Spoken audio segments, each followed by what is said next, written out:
Live from UPC Studios in Kampala, this is Good Morning Uganda.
It is a beautiful morning. Good morning. Thank you for joining us this Wednesday morning. And of course, today is the 14th of February 2024. Now, for the Christians, Catholics in particular, today is also Ash Wednesday. So today, many Christians will be going to their favorite church or their neighborhood church to have ashes spread on their foreheads to start the period of Lent. This is a very important period on the Christian calendar, and we mark it today. So my friends in the Catholic Church, but Christians at large that are going to be part of this Lent period, we say that we wish you the best, and that may these 30 days of fasting and prayer bring forth good tidings and blessings. But now switching the focus to the lovers in the house. Today is also Valentine's Day, where many people are celebrating their loved ones and of course sending flowers, gifts, words of affirmation, sending many beautiful greetings to those that they love and care for. And I usually say Valentine's Day should not only be about someone of the opposite gender. It can actually be your parent, your brother, your sister, your children, your best friend, someone that means so much to you. You can decide to celebrate them today. Now, for the lovers, today is a day when some of you will actually confirm if you really matter to that person.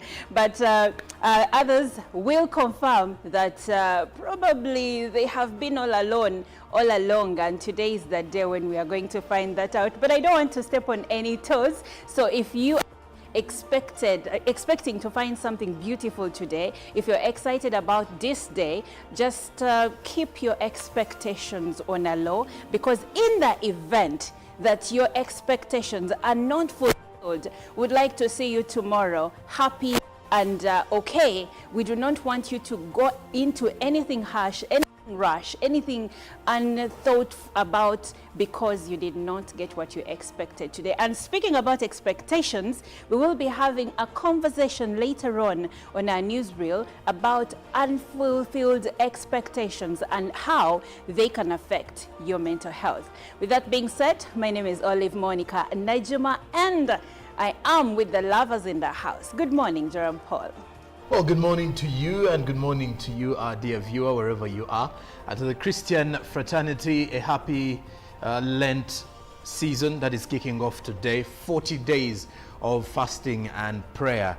And well, of course, there are some of the other religions that specifically choose what to fast.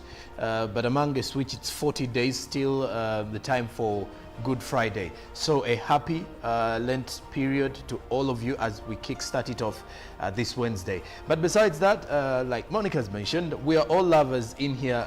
We are people who preach love. It may not be necessarily people who seek for love, but people who preach for good love, healthy love, and great energy here on the show. And so to everybody who is also celebrating Valentine's Day, a happy Valentine's Day to you and yours. Yours may actually be a parent, your mother, your father, maybe a sibling, or also a colleague or a workmate. It does depend really. But as of now, ours is to make sure that we steer you through this particular day. And for those of you with high expectations as early as 6 o'clock today, well, We do hope by 6 p.m. your expectations are not in the dust. But we wish you all the best for the day, and thank you very much for joining us this morning. Is the imagery of expectations being in the dust for me, but today it is still early. It is still, what's the time? It is still 35 minutes past the hour of 6 o'clock. So a lot can happen between now and 6 p.m. and hopefully your expectations will not hit the dust. Good morning, Miss Chantal. Good morning, Olive. How are you feeling today? Are you in the love spirit? Lovely. Oh my goodness, yes. I am in the love spirit, and if the day goes well, I shall take a Pepsi by the end of the day. A Pepsi? Well, good morning, our viewer. Thank you for joining us. It is Ash Wednesday, and we are going all the way for 40 days of fasting, and on 28th March, that is when we are going to be getting done with the 40 days of fasting. So brace yourselves, and well, like Soko put it, some people fast different things and all, but the most important bit to note on when it comes to the fasting period is it's the time for us to reflect, time for us to go back and grow spiritually, but also socially, morally, and also make sure that after the fasting is done, we carry these practices forward so that they don't only end in what we call the holy days. Let's carry forward, let's carry forward the goodness and the politeness and the kindness that we're extending to people throughout this period. Otherwise, I wish you a happy Valentine's to you who is planning on something. And like we are saying, please lower those expectations. And you might be having expectations in me, and you get something from someone else. So you just might never know. But I wish you a good day today. Please be safe, protect your heart and your mind today. Today is when the walls of Jericho around your heart should be even higher. My friend, put all the Solex padlocks. Exactly. And of course, we are not predicting doom here, but we know that sometimes things do not work out the way we expected. And also, children have just gone back to school. So I've had husbands saying, you know what, we cannot celebrate Valentine's Day because we just took the children back to school. He had the whole year to plan. Someone plans the ladies, by the way. I was having a conversation yesterday that disturbed me. This particular lady said she's going to sit and wait. Listen, ladies, do something for men. Not socks and vests and, what are they called? Boxers. No. And belts. If they should be part of the package, get something bigger. You guys can do better than that. Oh, wow. She's spreading the gospel according to the Psalms of Men. Men have been wanting to hear that kind of gospel. But yes, ladies, don't just sit back and wait for your loved ones or your lovers and husbands to spend on you. You can actually do something special. It may not be a tangible gift. You can take him out for lunch or for dinner, or you can actually give him something tangible. They say that the gifts men love are the gifts that they can actually use. So think about something that he can actually use. If he likes to cook, you could give him a set of cooking tools, those men that love the kitchen. But that's just a hint. Think and think deeply. And of course, speaking about husbands and lovers, I have a husband here in the studio, the seasoned Chirabo Robert Nyonyintano. Good morning, sir.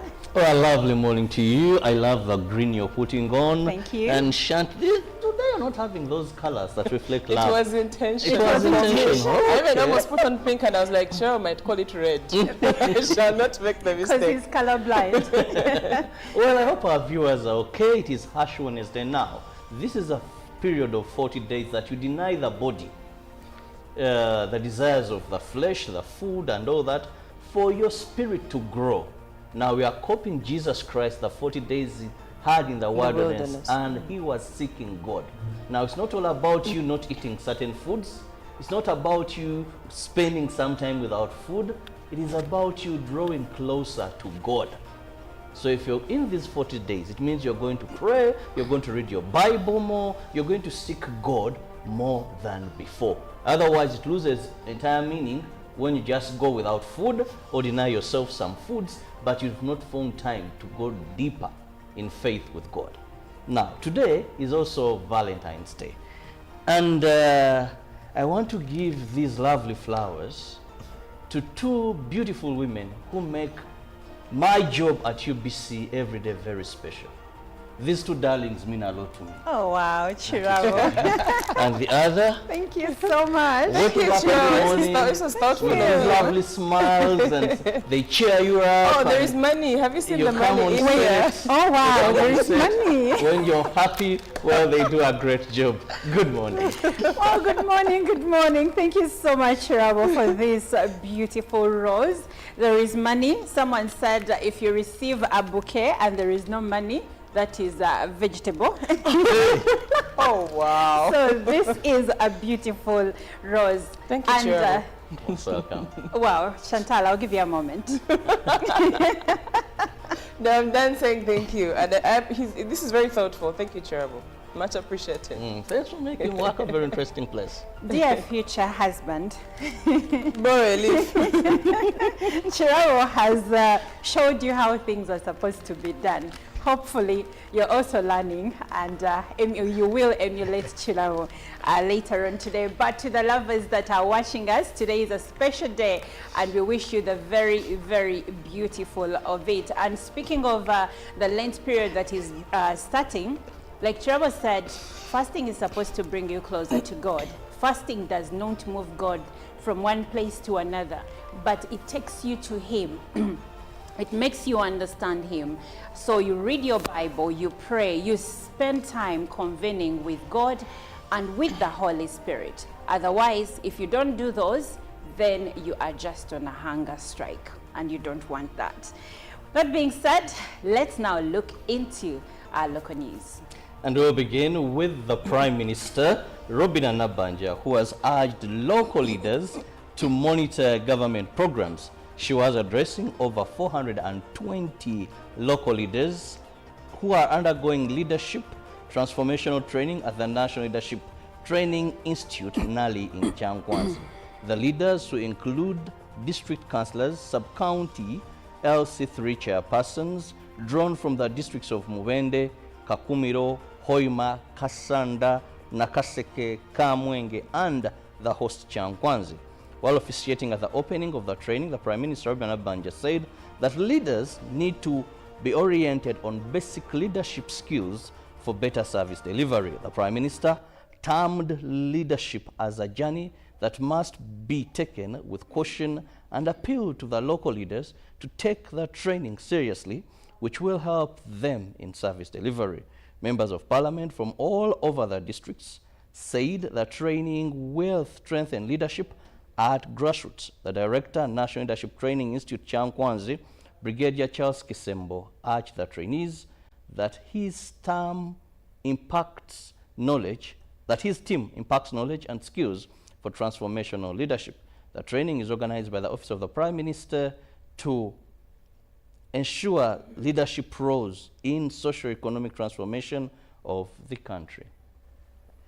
And moving on, leaders of interest groups have expressed dissatisfaction in government's decision to merge departments. They say these challenges objectives that led to formation of these councils, and they haven't yet been addressed. Government sought to merge over 30 entities to save 1 trillion shillings expenditure annually. So far, a bill has been tabled in Parliament to merge the 5 councils of the special interest groups, the youth, women, people with disabilities, and the elderly into one council.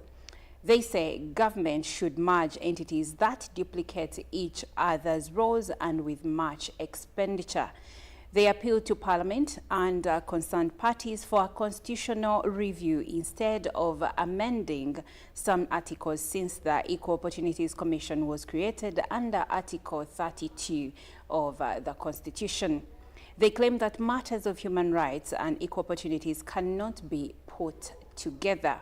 Among other government entities that are likely to be merged is the Equal Opportunities Commission, Uganda National Roads Authority, and Uganda Wildlife Authority. Moving on, the leaders of Mukono tax operators in Mukono district met the Minister of Kampala and Metropolitan Affairs, Hajati Misa Kabanda, led by the NRM Vice Chairperson in Mukono, Haji Semakula, through the newly elected chairperson, Sendiri Emmanuel. They told the minister that they have over 400 members as Mukono tax operators, but they have not benefited in government programs like PDM and Emyoga. They asked the minister to investigate the scandal in government programs to benefit Mukono residents. Minister Ms. Sakabanda assured them that she will ensure they are included in government programs. She promised them to do investigations as far as Mukono is concerned in all government properties and programs. Later, the NUP leaders who were presented to the minister decided to work with government. Moving on, the Office of the Director of Public Prosecutions has signed a Memorandum of Understanding with the CIVIPOL and Human Trafficking Institute to handle cases related to human trafficking.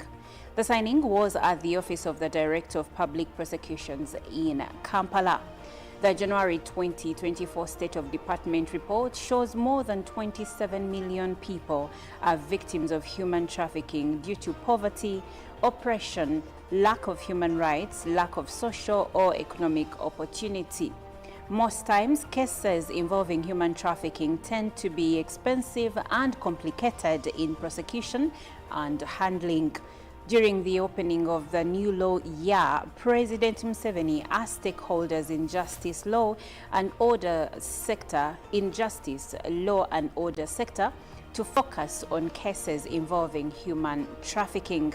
So, the Office of the Director of Public Prosecutions has signed a Memorandum of Understanding with CIVILOP and Human Trafficking Institute to handle cases of human trafficking.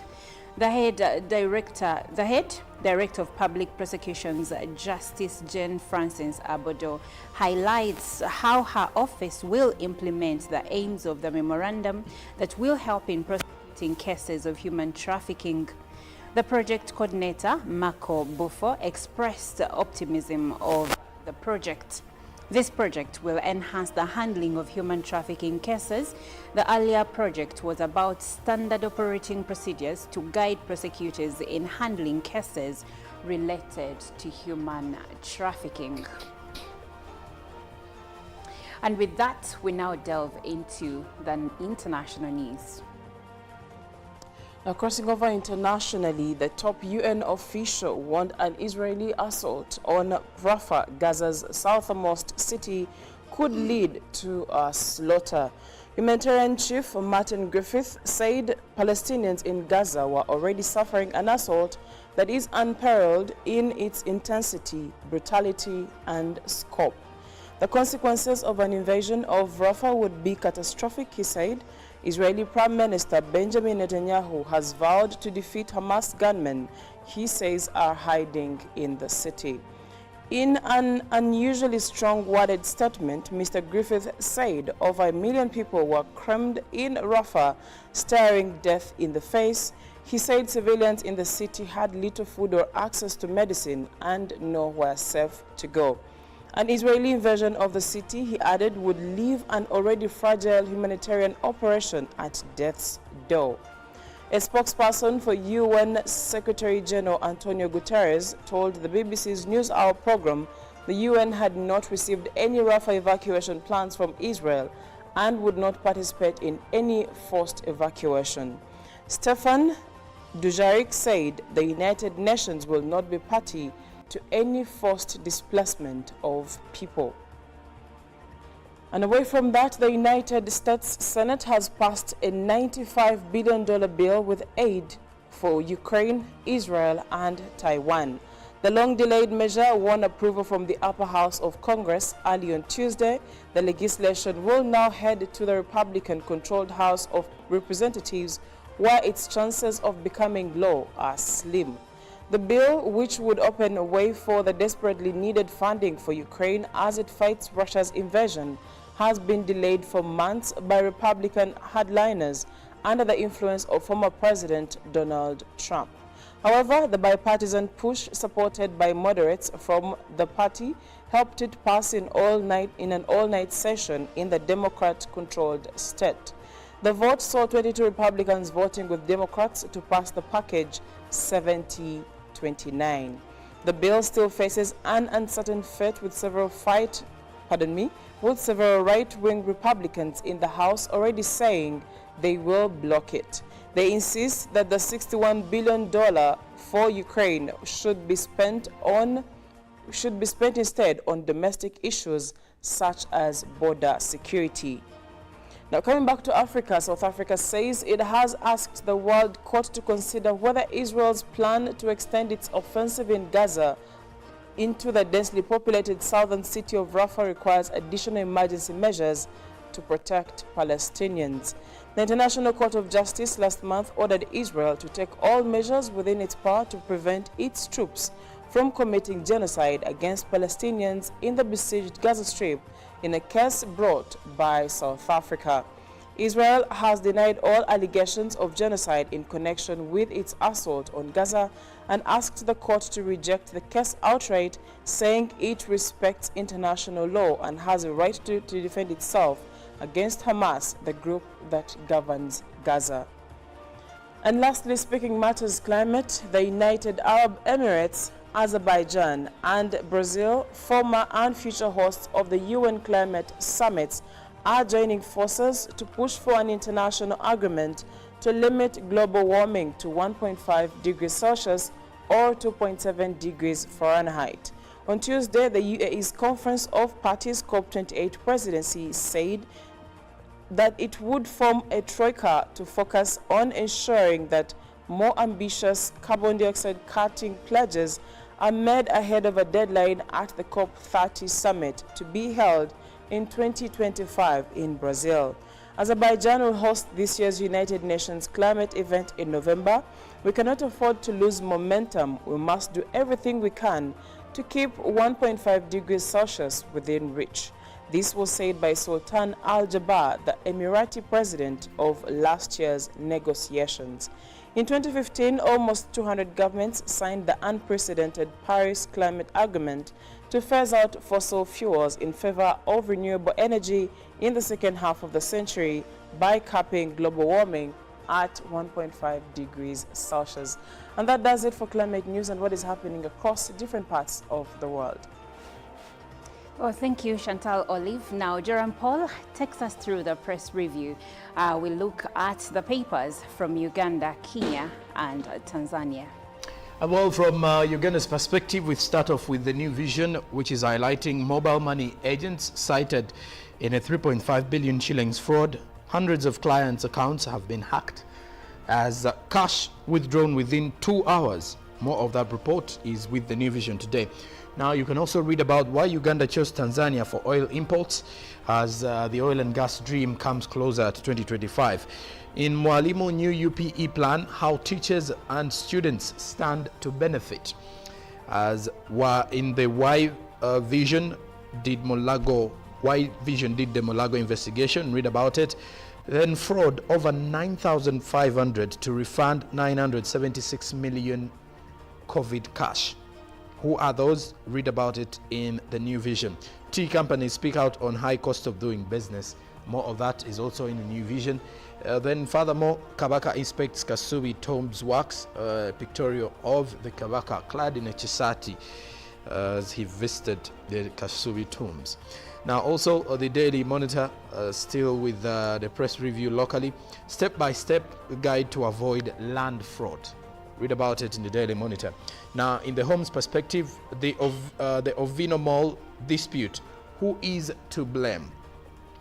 Then read about a tribute to Mulwana, the man who got Dr. Besigye dancing. Then how Kazinda flawed IGG in regional court. Then the other news, cat farmers decry new narcotics law. Then investors are targeting 69,000 police and prisons houses. Read more about it. As culture, Kabaka tours Kasubi royal tombs. More of that is in the Daily Monitor. Now, crossing the borders to Kenya, the Daily Nation, ghost workers get away with 35 billion Kenyan shillings. There is a scandal. Payroll theft has contributed to 42 counties breaching statutory salary caps. Then IEBC, Kenya Kwanza blackmails Azimio's coalition to support housing levy. Then not yet off the hook, DPP appeals acquittal of Maribe in murder trial. Then tragedies that rob the world of rising stars. We look at the death of key athletes from Kenya. Then Valentine's, pricey dinner with a dead miles away for a worthy cause. Read about that in the Daily Nation. Then food security, counties get 100 billion shillings food security projects. That is within the Daily Nation. Now, lastly, from our press review, the Citizen newspaper, Lowassa leadership wrote from his early school days. That is within the Citizen. Parliament committee tells government to double budget for rural roads, is what you can read about still in the Citizen. Then in the Rising Woman, how academic struggles spurred Nelly's career success. Then experts want upscale trade in products from the key East African sectors, as Tanzanians in the diaspora remit 1.3 trillion shillings in 2022, says the Bank of Tanzania. That is what we've had for you from our press review this Wednesday. Well, thank you, Jerome Paul. And of course, I love to have seen the King of Uganda touring the Masiro yesterday in the Chisati, like Jerome Paul said. And I like that he likes to call it Masavu Merere. Well, it's always a pleasure to see the Kabaka in public, so I'm sure Baganda were excited to see their king yesterday. But now we will take a short break and we'll leave you with Lydia Jasmine Watabade. Live from UPC Studio. They say these challenges, objectives that led to formation of these councils, and they haven't yet been addressed. Government sought to merge over 30 entities to save 1 trillion shillings expenditure annually. So far, a bill has been tabled in Parliament to merge the 5 councils of the special interest groups, the youth, women, people with disabilities and the elderly into one council. They say government should merge entities that duplicate each other's roles and with much expenditure. They appeal to Parliament and concerned parties for a constitutional review instead of amending some articles, since the Equal Opportunities Commission was created under Article 32 of the Constitution. They claim that matters of human rights and equal opportunities cannot be put together. Among other government entities that are likely to be merged is the Equal Opportunities Commission, Uganda National Roads Authority, and Uganda Wildlife Authority. Moving on, the leaders of Mukono tax operators in Mukono district met the Minister of Kampala and Metropolitan Affairs, Hajati Misa Kabanda, led by the NRM Vice Chairperson in Mukono, Haji Semakula, through the newly elected Chairperson, Sendiri Emmanuel. They told the Minister that they have over 400 members as Mukono tax operators, but they have not benefited in government programs like PDM and Emioga. They asked the Minister to investigate the scandal in government programs to benefit Mukono residents. Minister Ms. Sakabanda assured them that she will ensure they are included in government programs. She promised them to do investigations as far as Mukono is concerned in all government properties and programs. Later, the NUP leaders who were presented to the minister decided to work with government. Moving on, the Office of the Director of Public Prosecutions has signed a memorandum of understanding with CIVIPOL and Human Trafficking Institute to handle cases related to human trafficking.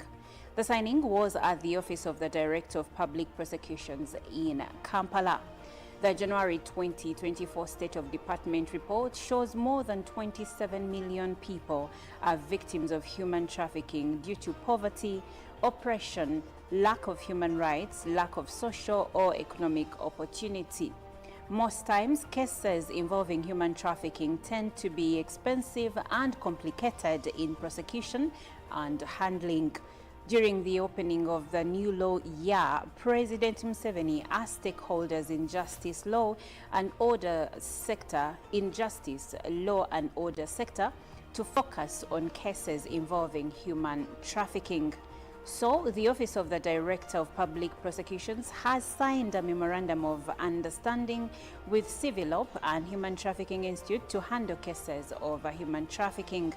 The head director of Public Prosecutions, Justice Jane Francis Abodo, highlights how her office will implement the aims of the memorandum that will help in prosecuting cases of human trafficking.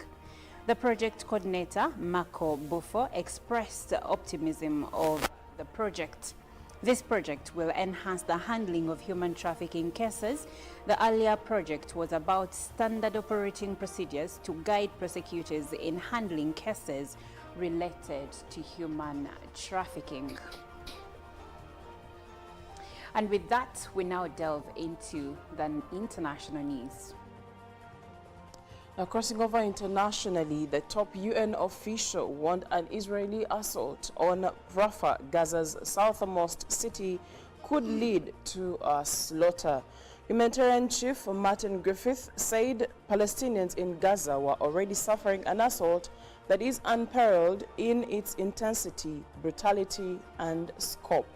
The consequences of an invasion of Rafah would be catastrophic, he said. Israeli Prime Minister Benjamin Netanyahu has vowed to defeat Hamas gunmen he says are hiding in the city. In an unusually strong worded statement, Mr. Griffith said over 1 million people were crammed in Rafah, staring death in the face. He said civilians in the city had little food or access to medicine and nowhere safe to go. An Israeli invasion of the city, he added, would leave an already fragile humanitarian operation at death's door. A spokesperson for UN Secretary General Antonio Guterres told the BBC's NewsHour program the UN had not received any Rafah evacuation plans from Israel. Wednesday. This day is very special. First of all, we are in the middle of the month of February 2024, but also it is the 14th of February, and as you know, this is the day that when we commemorate Valentine's Day.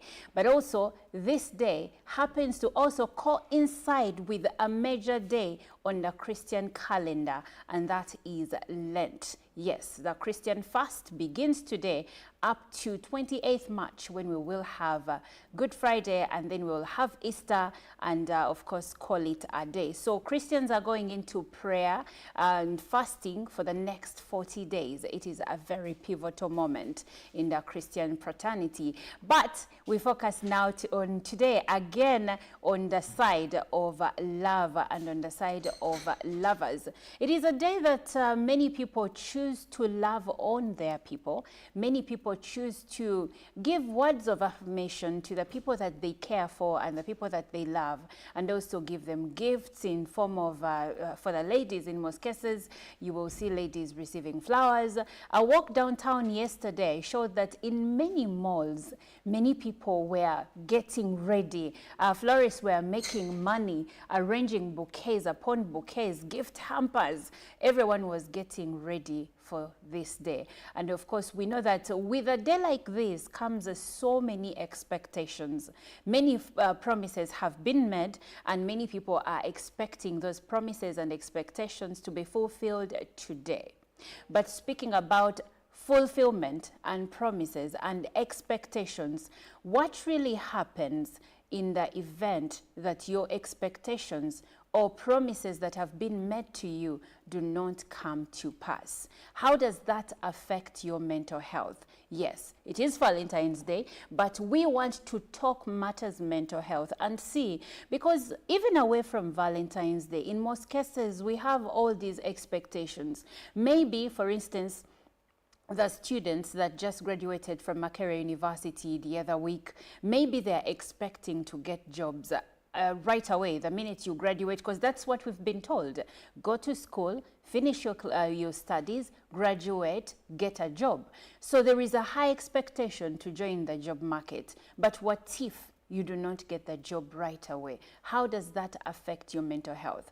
Let's say you wanted to start a family, you got married, and you expected to be pregnant in the first 9 months of that marriage, and then you didn't. How is that affecting your mental health? You went to work, you got a job, you went to work, and probably expected to be paid highly. There are some graduates that expect to earn 5 million from the start. Now, some people do, but many Ugandans do not earn that kind of money from the beginning. So how is that affecting you? Many scenarios where many people's unfulfilled expectations or promises can impact their mental health.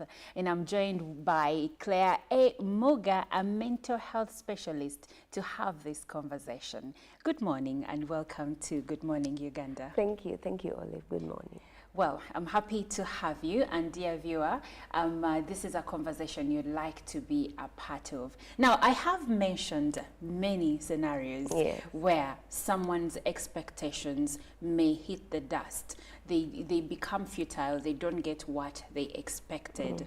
And this, because the overall conversation we've been hearing lately is mental health, mental illness. And for many people, they think that mental illness is someone on the street with no clothes, yes, maybe dirty, saying uncoordinated things. That's when they think that this person is actually suffering with mental illness. But we know that it starts from a deep place, that it starts with things that we don't even know. Let's start there.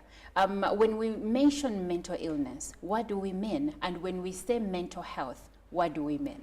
I would start with mental health. Yes. So mental health is basically revolving around how we feel, how we think, and then consequently how we act. So what everyone else sees is how we act. But underlying that is how we feel that influences how we think. And when you're not able to cope with certain challenges that you're facing, it then affects your behavior. Now that's what we see, on the outside. And many times we don't refer to it as mental illness per se, because so many people face mental health challenges and yet you can't label them ill, So we deal with mental health case by case basis because they are challenges. You may not diagnose someone with an illness. They may not pass the diagnostic criteria to say this person is depressed, but they do have symptoms of depression. They do have symptoms of anxiety. So you're dealing with it on a case by case basis. But I would say that one of the biggest things that leads people to have mental health challenges is inability to cope with the challenges they are facing. Let me use the example you gave of other graduates. For example, someone has failed to get a job. That's just a challenge. Someone else is dealing with it differently. Someone else is dealing with it differently. The way that two people deal with it in turn determines whether one will face mental health challenges or not. Or even coming back to love, you've received flowers, you haven't received flowers. Big deal, not a big deal. One person interprets it differently. Remember when I said how we think, how we feel, and how we act? So one person says, well, not a big deal. I mean, we've been at this all year. This is one single day in the year that you haven't bought me flowers and you've loved on me extensively for 364 days. So not a big deal. And another person says, no. If you haven't bought me flowers, it means you don't love me. I'm not good enough. So you're seeing how the mental health challenges then come. So it's rarely about the issue at hand. It's more how we interpret it, how we feel about it that will in turn, influence our behavior. Okay. So that is the stark difference. Yes. Now, on a day like this, like you said, 366 days as for this year, and for the last maybe 364 days, this person has been doing things to show that they love you, but on this day it doesn't come through. Now, we are speaking impact of unfulfilled expectations. how does someone's, if I had this expectation, maybe my boyfriend will buy me a car as a gift for Valentine's Day. Lately, we also have ladies receiving push gifts after having a baby, and then she does not get, maybe she thought it would be something big and splendid, and then it doesn't turn out that way. How exactly does this impact someone's mental health? I think, again, it impacts your mental health based on you as an individual. So this person did not give you this gift that you probably desired. How you interpret that situation is what determines how it will affect your mental health. So on one end, we have a person who will, for starters, did not even communicate their expectations. They didn't say, oh, by the way, it would be nice to have A, B, C, D. They had an expectation that they didn't communicate. And then on top of not communicating that expectation, when it's not fulfilled, they'll not come back and say, oh, by the way, I was expecting A, B, C, D, and, you know, it hurt that I didn't get it. They will go on their own and say, so it means this person does not love me, it means this, they've not communicated their expectations, communicated their disappointment, so the way they've interpreted the situation then in turn affects their mental health. So what's supposed to happen in relationships is this person is supposed to give you social support. Yes. So in times when you're dealing with stress, normal day stressors, you're supposed to go to your person, your family, friends, whoever it is, and say, hey, I'm struggling with this. And, you know, they are there for you and help you cope through it. Now, you've not communicated your disappointment. So you've cut social support off. So that means you're dealing with your irrational thoughts, your irrational emotions, because someone not buying you flowers does not mean they don't love you. Flowers are not a rational depiction of love. Yet for you to consider that and continually, you know, think on it, in turn affects your behavior. Then before you know it, you want to close out. You don't want to talk to this person, and you know, so all the stressors that you're dealing with, this situation was supposed to buffer, and now it can't, you know. So on the other end, you have someone who will say, I had this expectation. For starters, they communicated their expectation. Even when it was unmet, they sat down and said, this is the expectation I had, etc., etc. So again, it comes down to how we deal with the situation. Whether the expectations have been met or not met does not determine whether that will affect your mental health. That depends on you as an individual. You've been disappointed before, right? Yes. Did that affect your mental health? Sometimes maybe, sometimes not, depending on how you as an individual dealt with the situation.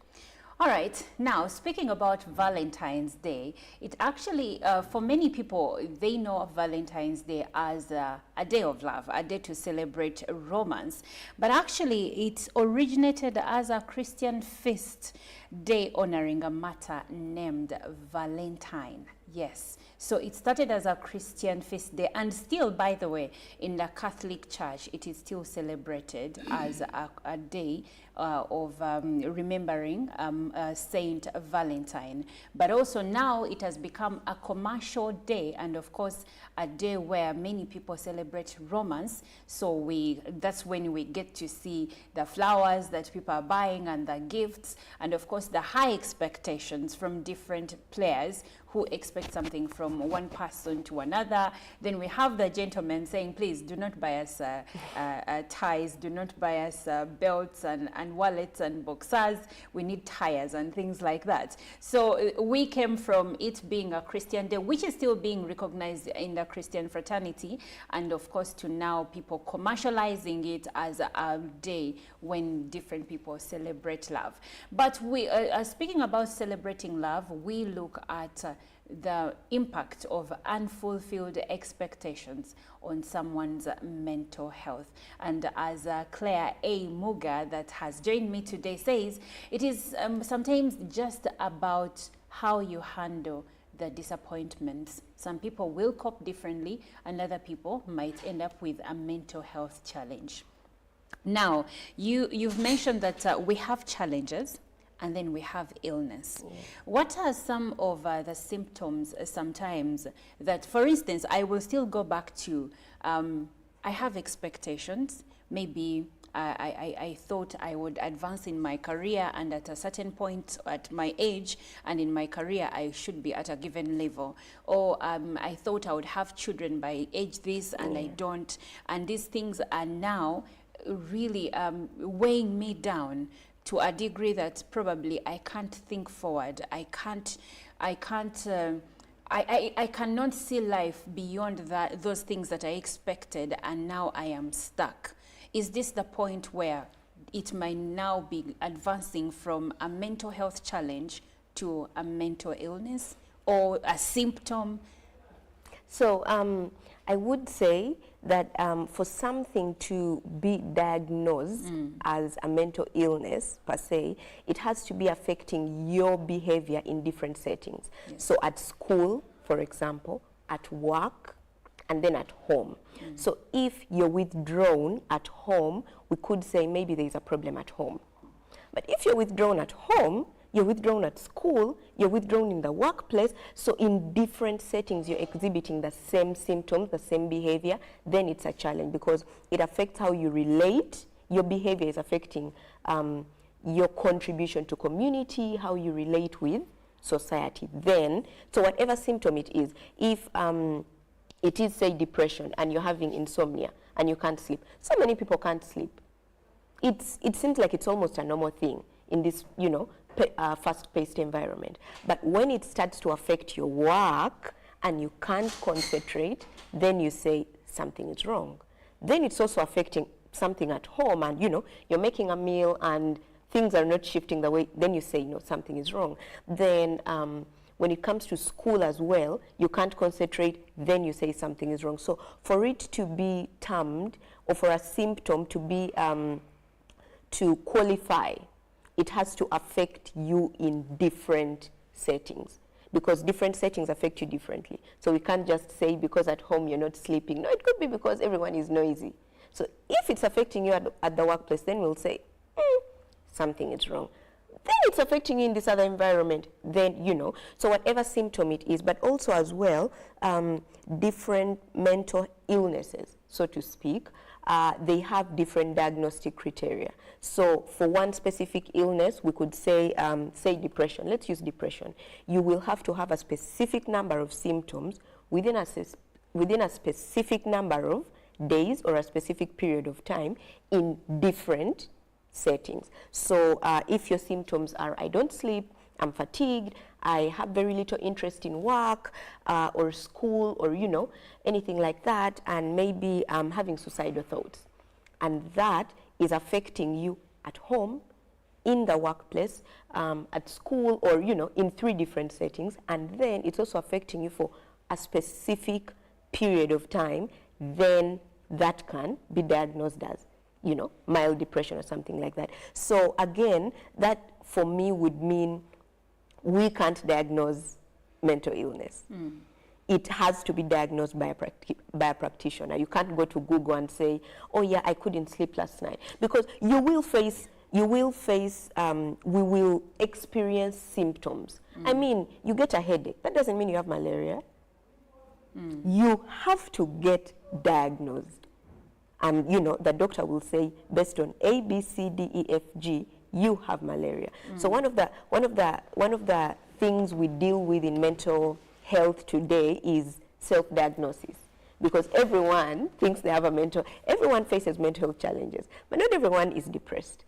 Actually, speaking of that, yes, I've had so many people say, I am depressed. I was going through a thing, I am depressed. So much so that some employers have now, are now really on the wall, because someone will miss work, no explanation given, and then they say, I was depressed, I was going through something. So for some people, it's starting to feel like some people are using mental health or mental illness as a crutch, Yes. So they are claiming to be sick, Yes. and they haven't been diagnosed. So at what degree? You've mentioned that it has to affect you at work, at home, at school. Yes. So basically there has to be a pattern. But how much more or which other ways can someone really tell because I believe that not everyone will be able to go and get a diagnosis. That's true. So what are some of those symptoms someone should look at and say something is off, away from being affected? Maybe you're not able to do the things that you usually do. For instance, everyone wakes up in the morning and they take a shower, and suddenly you don't want to go and shower. And so I believe that that is one of the ways you'd know, if I'm not doing this, then something is off. But what other symptoms can someone look at to maybe say, I need to go and see a professional? So I would say, for starters, for you to be able to do what you would like to do, you know, look at symptoms and say, I do need a practitioner, I do need help, you need to have basic knowledge of mental health. I like to compare mental health to different health challenges. So for you to be able to go to the doctor and say, I think I'm sick, for starters, you know how you are when you are normal, and now you're like, something is wrong. This is, I don't feel right. Now, one of the biggest challenges is we are not self-aware. We do not, by the time we realize a challenge, it has moved into behavior. And yet, we didn't catch it when it was a thought and a feeling. So, one of the key things for starters is to be self-aware. No, this is me. This is how I am on a daily. There are people that are generally withdrawn. You know, they're introverted. That doesn't, that doesn't. So when a challenge comes and you draw to yourself, it doesn't mean now I'm withdrawing. No, it's just probably a part of your personality. But you won't know that if you do not know who you are, you know, if you're not self-aware. So for starters, you do need to be self-aware. And then after that, you do need to have a basic knowledge of mental health challenges, like knowing if this goes on for this specific period of time, something is wrong. So I think one of the biggest things for me, I would say, is to be self-aware, because I wouldn't want to go into the symptoms, because what that has caused most of the time is for people to say, I've not slept for 3 days. Oh my God, now I'm depressed. Because you deal with sadness. You deal with mental health challenges. Not necessarily mental health challenges, but things that threaten your mental health. That does not warrant you to, you know, say, now I'm depressed, now I'm this. And for the most part, that, because you see those people that are saying that they are depressed, they are not seeking help.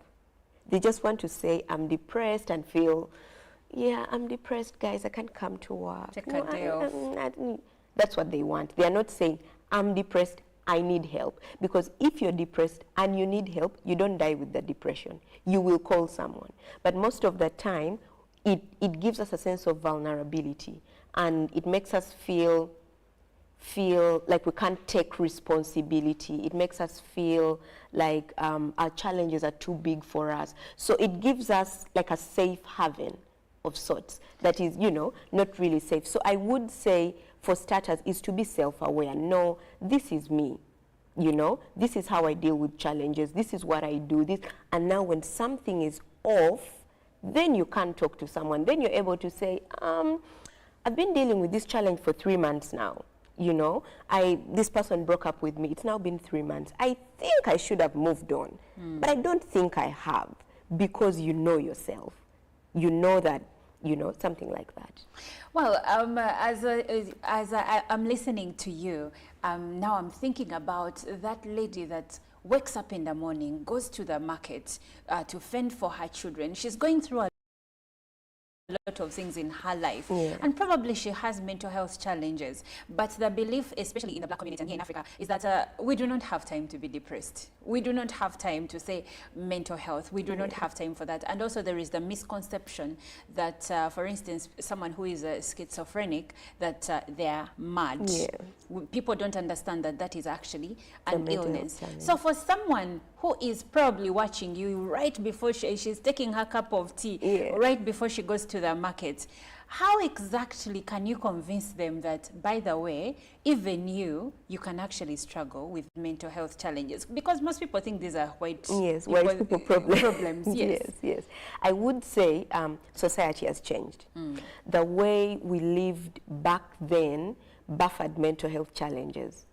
We lived as a community. We lived communally. So if you were struggling, before you even noticed it, Your parents would notice it. Your aunties would notice it. People around you would notice. Like, you are constantly around so many things that would buffer mental health challenges. You lived in community. You were always in co-curricular activities. Like, there was always so much going on that would buffer those challenges. But now society has changed.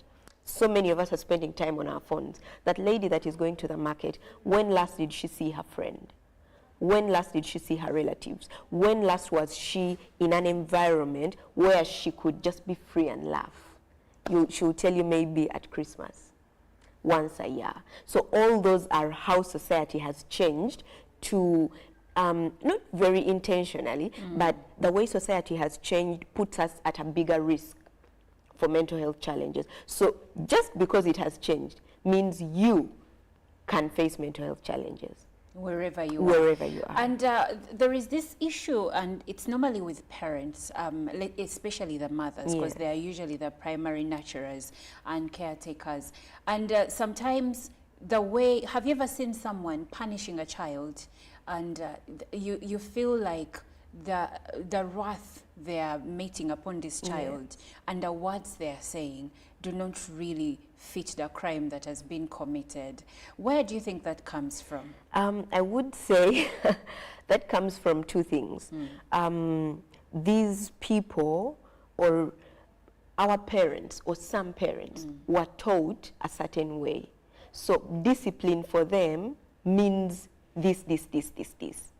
You know, hitting a child or this, you know. So that's what they know. They don't know any better. No, this parent I'm referring to is someone, like the things they're saying.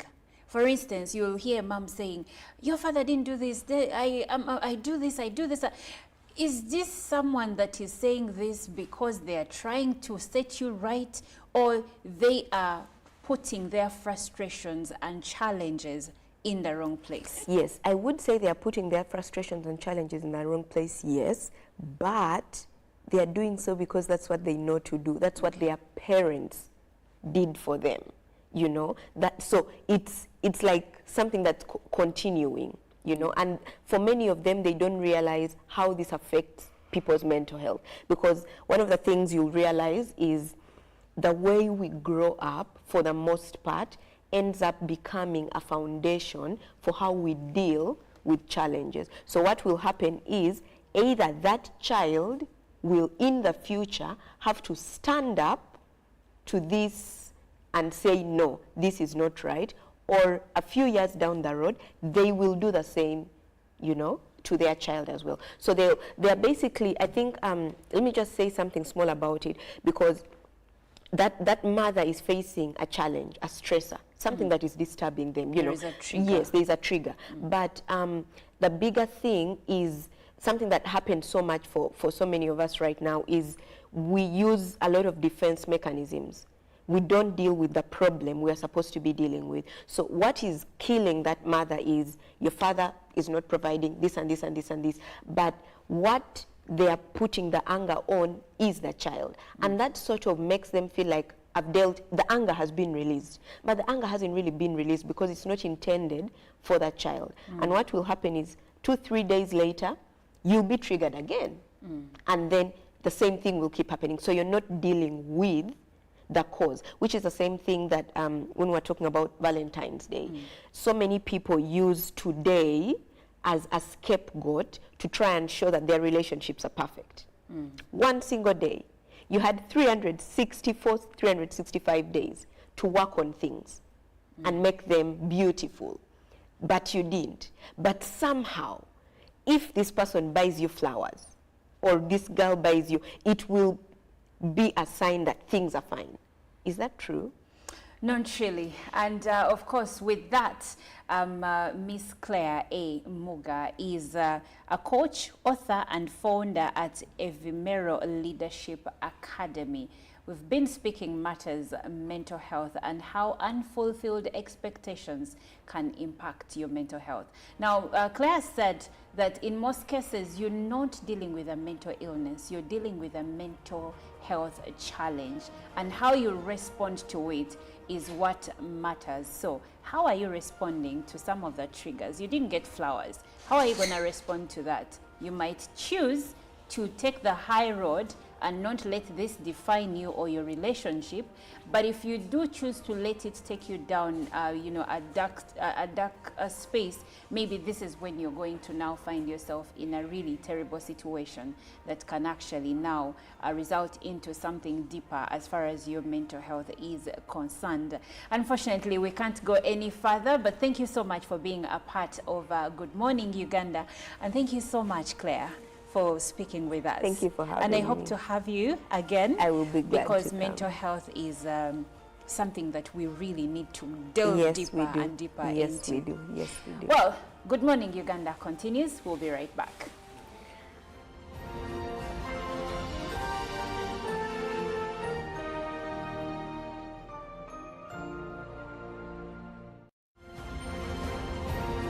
Live from UBC Studios in Kampala, this is Good Morning Uganda. The cardinal role of a government is maintaining law and order, safeguarding citizens' rights and providing essential public goods and services. Throughout its tenure, the government has consistently upheld these principles. This foundation creates an environment conducive to delivering crucial social services to citizens through diverse approaches such as taxation, strategic budgeting, and effective policy implementation. A transformative education system, advancing healthcare provisions, enhancing social welfare, and propelling infrastructure growth, all of which continue to evolve daily to cater to the population's expectations. Supported by a meticulously organized network of ministries, government remains committed to serving its citizens. Coming soon on your public broadcaster, The Front Bench, your interface with the government every Monday at 8:30 p.m. with Joram Paul Sonko, only on your public broadcaster, UBC, inspiring Uganda.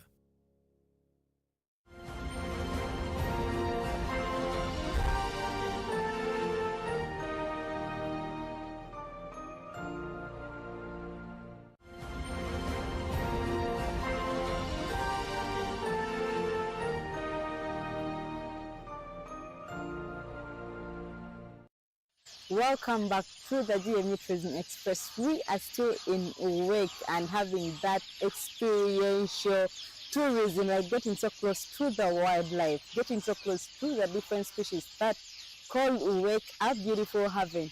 And we are meeting the rhinos today. Did you know that you can only spot rhinos here at Wake and then Zua Rhino Sanctuary? Those are the only two places in the country where you can spot the rhinos. One thing that has just amazed me right now is that rhinos can actually weigh from 1.8 tons, tons, to 2.5 tons. Imagine, I think I weigh about 47 kilograms, but a rhino weighs up to 1.8 tons. That is amazing. So here we are, and we are getting close to the rhinos with Aine. He's still taking us around and he's going to tell us more things interesting about the rhinos. My name is Aine Magara Anwell, and I'm a zookeeper here at Uganda Wildlife Conservation Education Center. And today we are going to talk about the rhinos, their care, their management, their general husbandry, how do we take care of them. And these ones here are referred to as 1,000 white rhinos. And rhinos are the second largest animals after the elephants. So we have two species of rhinos. We have the black rhinos and the white rhinos. And the white rhinos are subdivided into two: the northern white rhinos and the 1,000 white rhinos. The ones we have over here are the 1,000 white rhinos. And rhinos in Uganda are regarded as extinct in the wild. Extinct in the wild, I mean you cannot see them anywhere in their natural environment other than at the zoo or in a sanctuary. Uganda had a population of over 3,000 rhinos. We had what we call the northern white rhinos in Ajai, Pianupe National Park. We had rhinos so many. But by 1980, we had zero. They were all poached. And what do people poach them for? This horn you see over here. What is it? Is it like ivory? It's like ivory, but it is keratin. Keratin is a protein you find in your nails and hair.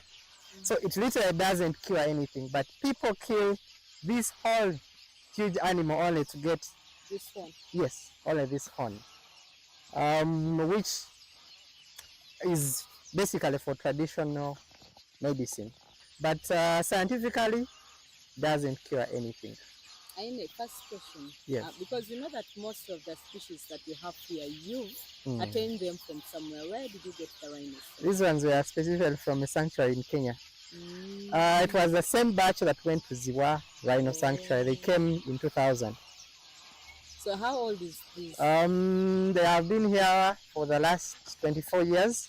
This is the female. The female was 1 year, and the male was 18 months by the time it came. So she's 25, he's 26. When you talk about the age of these rhinos, I'm definitely expecting that they should have young ones right now. What is really stopping them? Why aren't you breeding these rhinos here? One of the major theories is that competition is required, or what we call the sex ratios. It may be male and female, but we need more than one male so that the female can be receptive. So we probably need another male, but these are not cows, these are rhinos. You cannot wake up and get another rhino just like that. But also,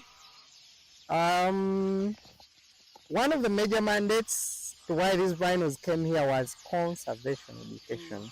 How do we tell the story to the public to conserve these unique dying species? And we are achieving that. The reason why Ziwa was set up was for breeding, and they are also achieving in the breeding part. So, but we'd be excited to see baby rhinos.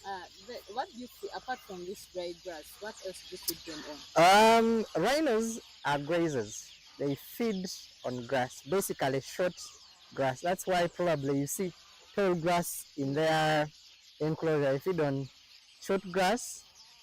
We feed them on hay, which is dry grass. We also do what we call cut and carry. We have a farm, we cut grass on a daily basis fresh, and we give them. But also we give them what we call horse pellets, or they are more in a pellet form. But also we give them mineral blocks for vitamins, yes, and other trace elements.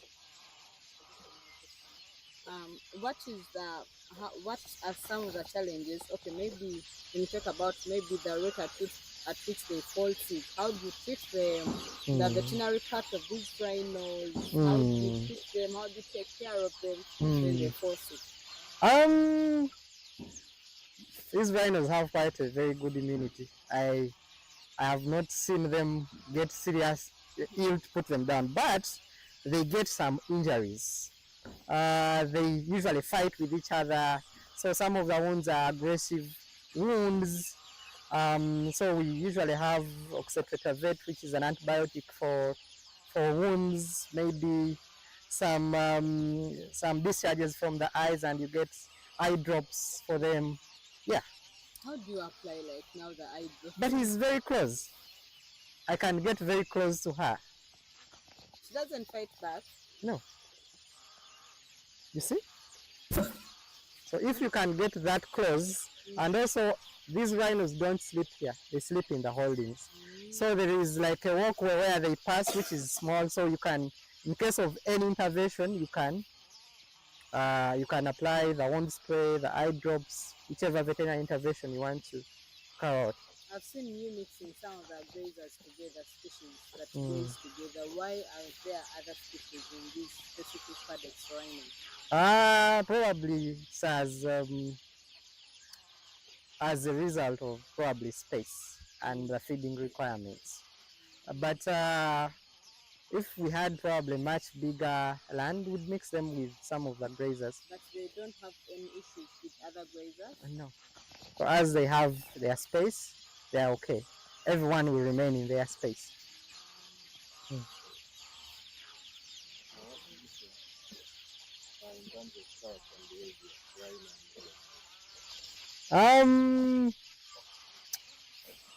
Behavior-wise, one, rhinos are purely grazers. They feed on grass. So that in terms of feeding. Elephants are both grazers and browsers. They can feed on leaves. They can at the same time feed on grass.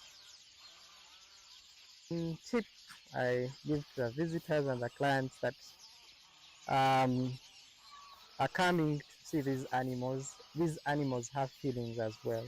So when you try to disturb or harass them, they feel very angry.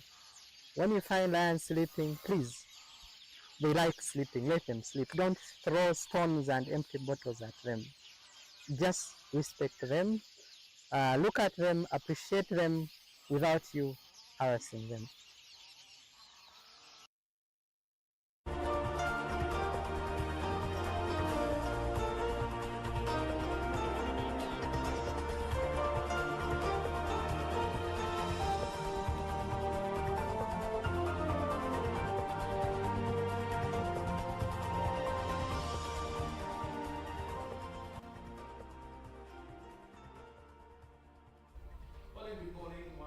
Many thanks for sticking around to Good Morning Uganda. It is time for the GMU Business Update of the morning. It's the 14th day of February 2024, and we are eating good when it comes to living the life every Ugandan would wish to live for the moment.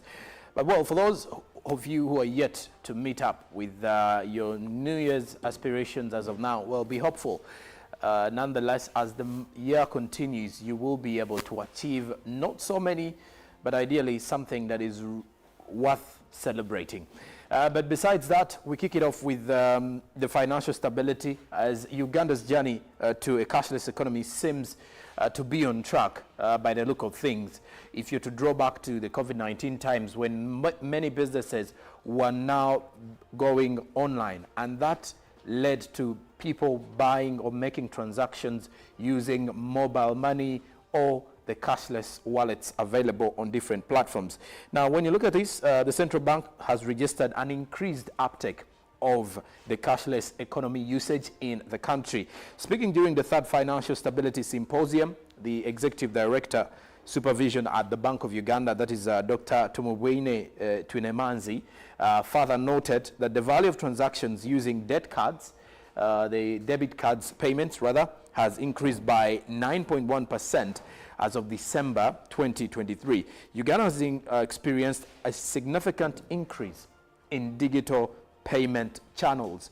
So when you look at areas, let's say restaurants, bars, hotels, supermarkets, gas stations or petrol stations, most of these businesses are now supportive of people using the cashless economy, where you can easily use a debit card, you can use a Visa card, you can use some actually having personal, rather some people actually have some supermarkets are actually having shopping cards that they offer to their most trusted or loyal customers. And this is also a push to the economy that we are going into, or the cashless economy that we are highly looking at in the near decade. But besides that, also the usage of mobile money for transactions, sending, receiving, clearing bills, all of that has been a huge driver of the cashless economy. Now, at the Bank of Uganda, 580 billion shillings was transacted through debit card payments in the last quarter of 2023, down from the 532.9 billions that was transacted from June to September 2023. So you can easily see that there is an increase, slight increase, but nonetheless an increase to be noticed. Now, this has also increased operational risks as banks get exposed to banking fraud through the digital payment channels, although most of the fraud incidences remain in retail kind of businesses or retail payment transactions. And of course, as police is actually tracking down through the CID directorate, trying to track down and looking at different cyber crimes that are ongoing in relation to fraudsters that are stealing people using the internet. There is also an increase of usage, but also an increase of fraud. So as banks are trying to look out for measures to safeguard clients' money, so are the other kind of cashless economy drivers who are setting up different platforms onto which you can easily transact or make payments. Now, besides that, despite the bank customer deposits rising by 1.3% to 34.7 trillion Ugandan shillings, you get to see that there was a reduction of about 2% that was still recorded in September 2023 in regards to deposits. Now, the bank has stated that they will start implementation of the Financial Institutions Regulations 2023 to enhance minimum paid up for capital. That is especially in the commercial banks that are quite many in the country and are having more clients as well. Now, the central bank is further projecting economic growth at 6.5% by the end of the financial year 2024-2025. That will be as of June 30th next year. Well, and of course, when you look at the drivers of the cashless economy, is me, you, and any other person out there who is one having a mobile account, a mobile money account, or having an active mobile money account, or having a Visa card, those who are actually having debit cards as well. So it does mean, if I told you making transactions without hard cash or physical cash, then you're amongst those who are definitely driving the cashless economy. But however, looking at it in this way, you should as well pay attention to safeguarding your passwords and making sure that the passwords that you're actually using are very hard to crack down, or they should be very strong so that you don't lose valuable information in regards to your finances. But well, besides that, now let's do some fish trade here, as the government of Uganda is set to work hand in hand with South Sudan to harmonize fish trade between the two neighboring countries. Besides that, this follows recent reports of importation of immature fish into Uganda through a legal border connecting Uganda and South Sudan. Addressing journalists at the media center in Kampala, the State Minister for Fisheries, Helen Addo, decried increase in illegal fishing methods, a challenge that needs immediate interventions, and of course, one of which the UPDF Marine Unit is making sure that that does not continue. Now, all the fishermen know is that the lake and the fish, which gives them a livelihood, according to what the minister was putting up there. But then many do not know about how they can safely fish out this particular fish, or what you could say, most of them use unethical kind of methods. And in unethical meaning, most of the equipment they use, the tools, are quite dangerous to the lake and also quite dangerous to the fish, and a big endanger to the species within the various lakes where they go out there to fish. Now, besides that, the illegal trade through attempts to import illegal fish to Uganda is also something that the ministry is trying to crack down. But besides that, recently authorities impounded or denied access of fish from South Sudan onto the Ugandan market due to quality standards. And recently, the State Minister for Fisheries, Helen Addo, further said that they will be meeting the South Sudanese counterpart on the same matter. So the government of Uganda will have to address illegal fishing trade between Uganda and South Sudan. So the Fisheries Protection Unit has of recent embarked on a crackdown against illegal fishing. This includes banning of illegal fishing nets, where efforts with stakeholders are seen to be doubled. Well, now, the Minister of Gender, up to the next report, rather. Now, the Minister of Gender, Labour and Social Development, Betty Amongi, has launched a World Bank-funded Women Enterprises Empowerment Project. The GROW project is geared at increasing access of entrepreneurial services that enable female entrepreneurs grow their enterprises in targeted locations, including refugee host districts. Now, the worry is when you look at the businesses in Uganda, especially women-led businesses, most of them do not expand beyond their mother or their creation point, whereby if a business was created in Kampala, the owner is more comfortable seeing it at that space, or is more comfortable seeing it in that way, with fear that if they expand, at times it may lead to multiple losses that will in the long run lead to the collapse of these businesses. But however, with the Grow initiative that was launched by the minister, this intends to see that at least if at all these businesses cannot expand beyond the borders of Uganda, they can expand beyond the districts where they are born or where their mother headquarters are. Besides that, the components of the project include support for women empowerment and enterprise development services.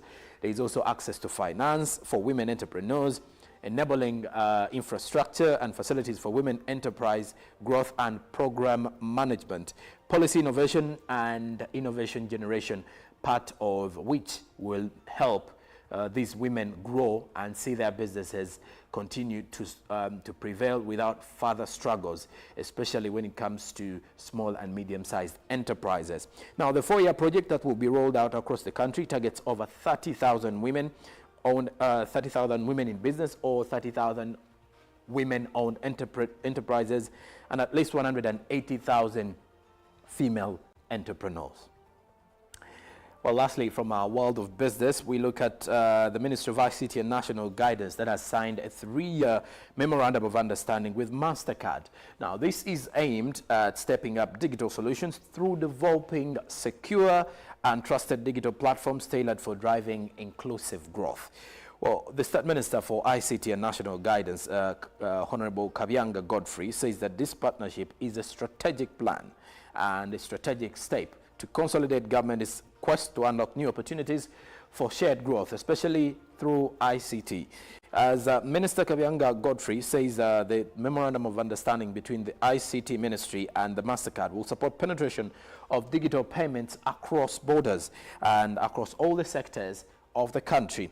Now, the ICT MasterCard MOU seeks to leverage technology through entrepreneurship investment, targeting young innovators, accelerating digital growth, and of course digital skilling, and also a chance to increase the cashless economy strategies that will advance that and more in Uganda.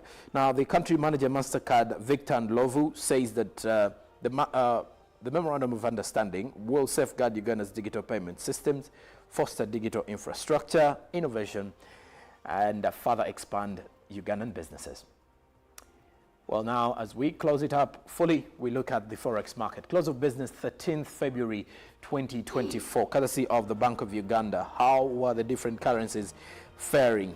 But as of now, we get to look at it as you get into the market space currently. This is how you will find the various currencies. Starting it off with the US dollar, it was buying at 3,857.75 while selling at 3,867.75. By midday, the US dollar was buying at 3,858.83 while selling at 3,868.83. Closing time saw the US dollar buy at 3,861.75 while selling at 3,871.75. The Great Britain pound, on the other hand, was buying at 4,873.14 while selling at 4,885.76. The euro was buying at 4,158.33 while selling at 4,169.10. The Kenyan shilling was buying at 24.44 while selling at 24.50. The Tanzanian shilling was buying at 1.51 while selling at 1.51. And then the South African rand was buying at 204.26 while selling at 204.79. That's how you will find these currencies as you go out to trade or exchange various currencies into the Ugandan shilling or a foreign currency. That's it from the world of business this morning. I will be back tomorrow with more details from the world of business as well. But as of now, Chantal Oliver Kandinder is right here to make sure she gives you a clear roadmap throughout the traffic madness that you may encounter on this Valentine's Day.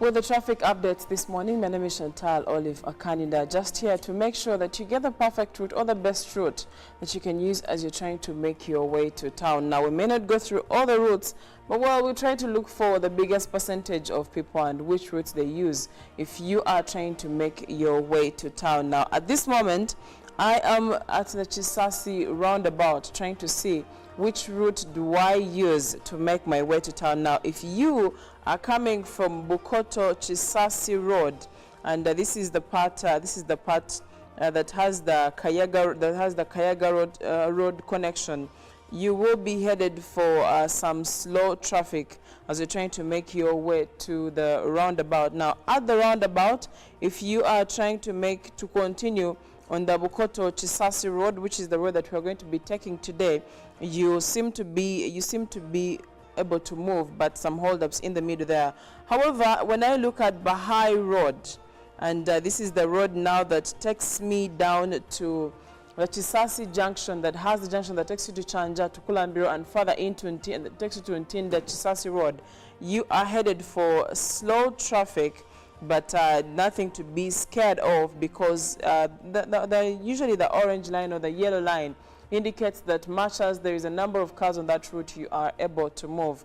But from the roundabout, the Bahai Road is okay, both for those who are leaving and for those who are coming to this side of Bukoto. You are free to move. Now, when I get further onto the Bukoto Chisasi Road, there's a bit of a hold up in the middle. Traffic tends to get really slow as you are trying to make your way to Bukoto. And as you can see, with the red mixed with orange and then with some green, you'll find some hold-ups in the middle there on your way as you are trying to get to Bukoto. Now, right now, when you look at that junction that has the Sebagala stage, you realize that there's a lot of jam that is coming in from Sebagala Road. Now, for most people, Sebagala Road is used as a shortcut. Unfortunately, sometimes you'll find very many cars that have also decided to use it as a shortcut, and that's why you'll find so much jam. But connecting back onto the road, as you can see, both people who are coming from town and those who are going to town, you are headed for some really slow traffic. It's not too busy, but definitely there is a number of cars on the road that you'll be finding, hence the hence the orange and the red lines that you are seeing now. Connecting to the Bukoto Chisasi Road is what we call Chisota Road. Now, Chisota Road leads you, when you use Chisota Road, you're going to be connecting to Chisasi, and then now shortly into the Northern Bypass Chisasi roundabout. However, there's a bit of traffic, especially for those who are trying to make their way to Bukoto Chisasi Road, or trying to make their way to Bukoto. Now, as you move further onto the flyover, the Bukoto flyover, you realize that there's a lot of traffic on there, and still as you move upwards, there is traffic, and then it gets clear for you to be able to move. And as we continue on this very same road, like you can see, just a bit of hold-ups that are nothing to worry about, and you'll be making your way to town. Now, as you get to the junction, now this junction 1 that takes you into Bukoto and connects all the way to below the villa, or below Kabira, or above Kabira, and also taking you down into Chebando, you realize that there is a bit of a hold-up, but nothing to worry about, because you will be able to move faster.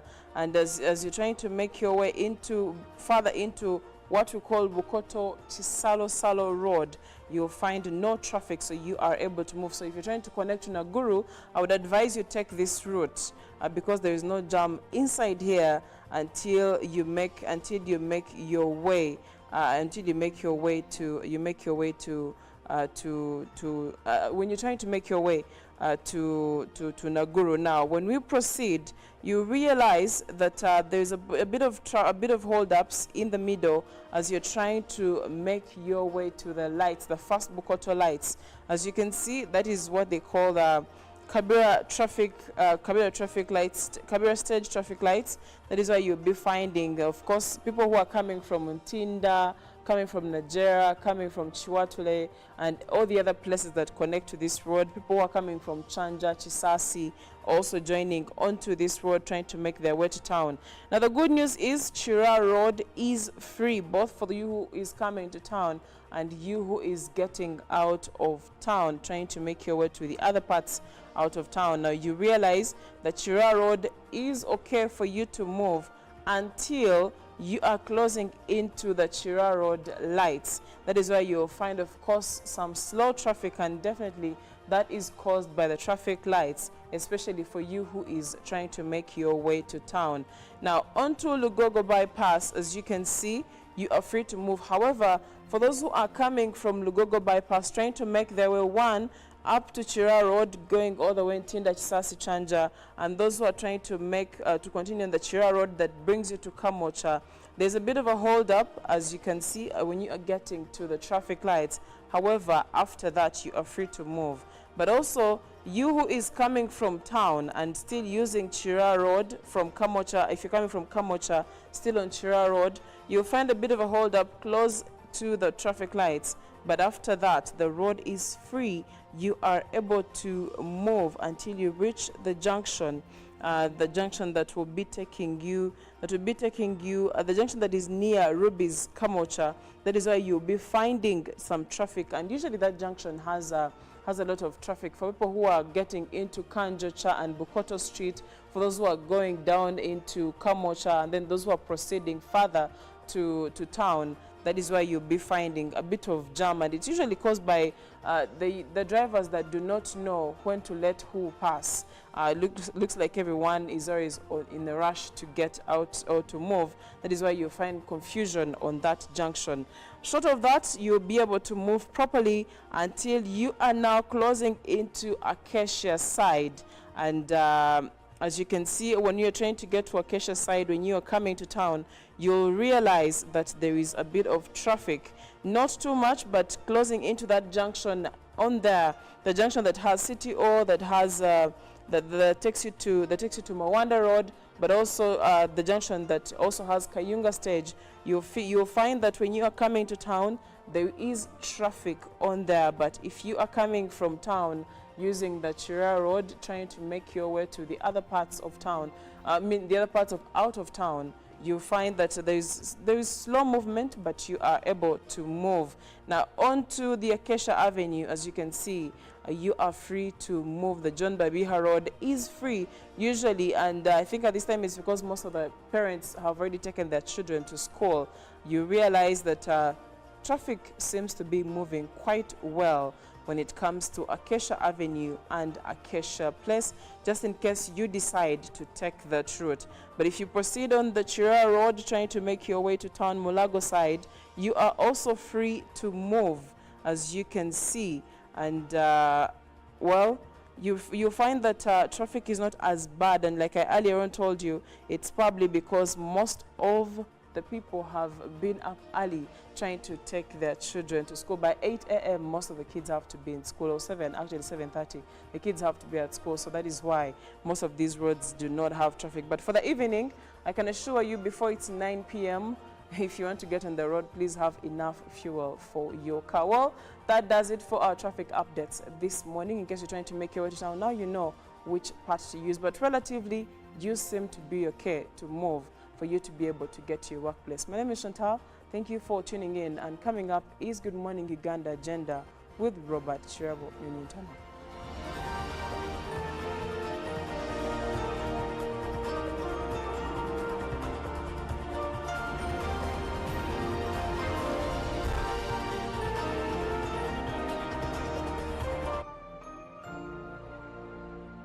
Pick of the day on UBC. Every Wednesday, 10 p.m. on your public broadcaster.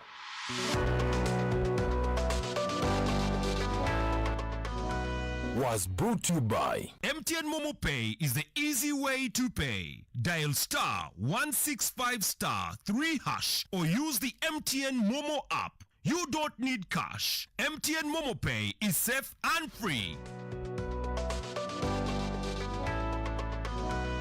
A new dawn on Behind the Headlines with me, Timothy Nyangweso, every Wednesday live in our studios In the heart of Kampala, we have conversations that have analysis, explanation, but not every truth is fact, and not every fact is truth. Every Wednesday, 10 p.m. on your public broadcaster.